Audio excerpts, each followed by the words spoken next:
Esprit d'équipe. Mettez de l'harmonie au bureau avec Claire Gélineau. On ouvre un nouveau rendez-vous sur Radio Laser. 2 fois par mois, on va causer ensemble d'esprit d'équipe.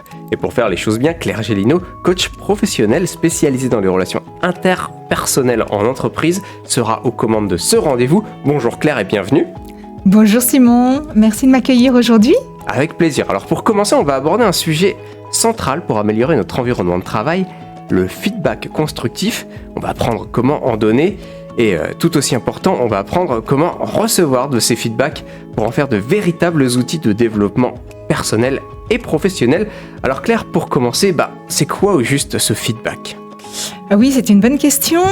Le feedback est parfois perçu comme une critique ou une évaluation, ce qui peut le rendre un peu redouté, autant par celui qui le donne que par celui qui le reçoit.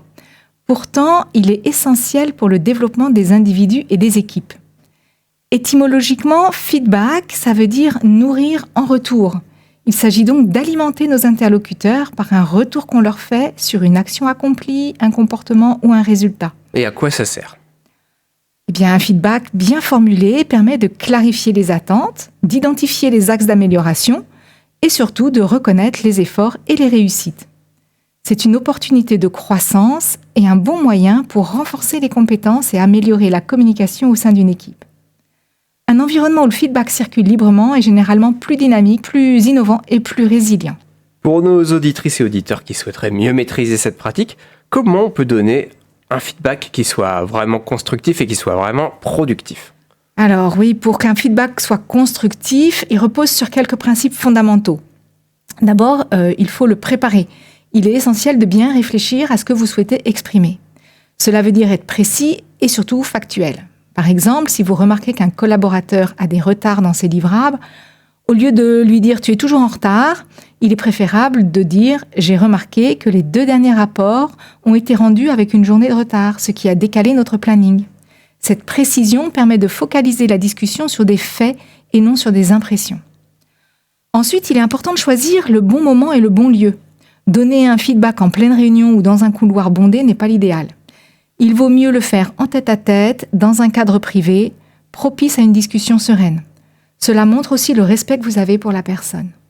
C'est vrai que le contexte, il joue forcément un rôle crucial, mais est-ce qu'il y a des feedbacks positifs et négatifs ? Ah, ça c'est une excellente question. En fait, un feedback n'est jamais négatif. Il doit toujours avoir une intention positive.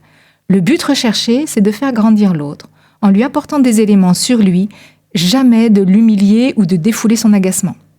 Ceci dit, on distingue le feedback de valorisation, qui vise à mettre en lumière un atout ou une réussite pour aider l'autre à prendre conscience de ses points forts, et le feedback d'amélioration, qui cherche à corriger un comportement dont les conséquences sont négatives. Claire Gélineau, qu'est-ce qu'il en est de l'équilibre entre les différentes sortes de feedback ? Comme on a souvent tendance à pointer ce qu'il faut améliorer et à oublier de souligner ce qui va bien, moi, je conseille 6 feedbacks de valorisation pour un feedback d'amélioration. Je disais même à une époque, mettez 7 cailloux dans votre poche. Quand vous avez donné votre feedback d'amélioration, il vous reste 6 feedbacks dans vos poches. Dans un entretien, on peut utiliser la technique du sandwich. Commencer par souligner une réussite, aborder ensuite le point à améliorer et terminer sur une note encourageante. Par exemple, vous pourriez dire « J'apprécie vraiment l'effort que tu mets dans ce projet et tes idées sont innovantes. Cependant, j'ai remarqué que les délais sont parfois difficiles à tenir, ce qui complique l'organisation pour l'équipe. Peut-être pourrions-nous trouver ensemble des moyens pour mieux gérer le temps. Quoi qu'il en soit, je suis convaincue que tu peux réussir à surmonter ce défi. » Voilà, ce type de structure permet de montrer que vous reconnaissez les efforts et les réussites de la personne, tout en abordant les domaines où il y a besoin de changement. L'objectif est toujours de soutenir la personne dans son développement, pas de la démoraliser. Est-ce qu'il y a des étapes clés à réussir pour construire un bon feedback ? Oui, alors on distingue 4 étapes. Premièrement, partir des faits observés, sans jugement de valeur. Par exemple, ta démonstration était émaillée de nombreux exemples ce matin.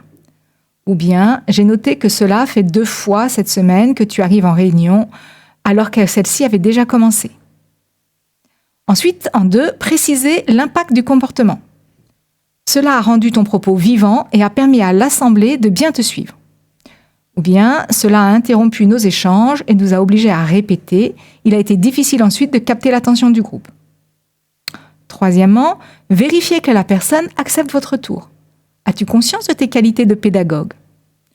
Ou t'es-tu aperçu de la gêne occasionnée? Et enfin, en 4, posez une question qui ouvre sur l'avenir ou formulez une demande précise. Comment peux-tu capitaliser sur cette qualité? Ou comment vas-tu t'organiser dans les prochains jours pour ne pas perturber les prochaines réunions? Ou encore, je te demande d'être ponctuel à nos prochaines rencontres. Maintenant, on va passer de l'autre côté. Recevoir un feedback, ça peut être un petit peu difficile.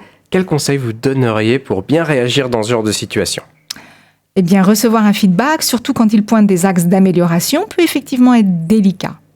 Le premier conseil est de rester ouvert et de se concentrer sur ce que l'autre personne essaie de vous dire sans tomber dans la défensive. Écouter attentivement, sans interrompre, est crucial. Si le feedback n'est pas immédiatement clair, n'hésitez pas à poser des questions pour mieux comprendre. Par exemple, vous pouvez demander « Peux-tu me donner un exemple concret ?» ou « Comment penses-tu que je pourrais m'améliorer sur ce point ?» Il est aussi important de reconnaître l'effort de la personne qui vous donne ce feedback. Remerciez-la pour ses remarques, même si elles sont difficiles à entendre. Cela montre que vous êtes prêt à évoluer et que vous prenez en compte les perspectives des autres. Ensuite, prenez le temps de réfléchir à ce qui vous a été dit. Vous n'avez pas besoin de tout accepter sans questionner, mais considérez les éléments pertinents qui peuvent vraiment vous aider à progresser. Bien vu, et c'est vrai qu'on néglige souvent la réflexion après le feedback, alors qu'elle est essentielle pour en tirer le meilleur parti. Absolument. Une bonne pratique est de noter les points clés du feedback reçu, puis de réfléchir aux actions concrètes pour s'améliorer.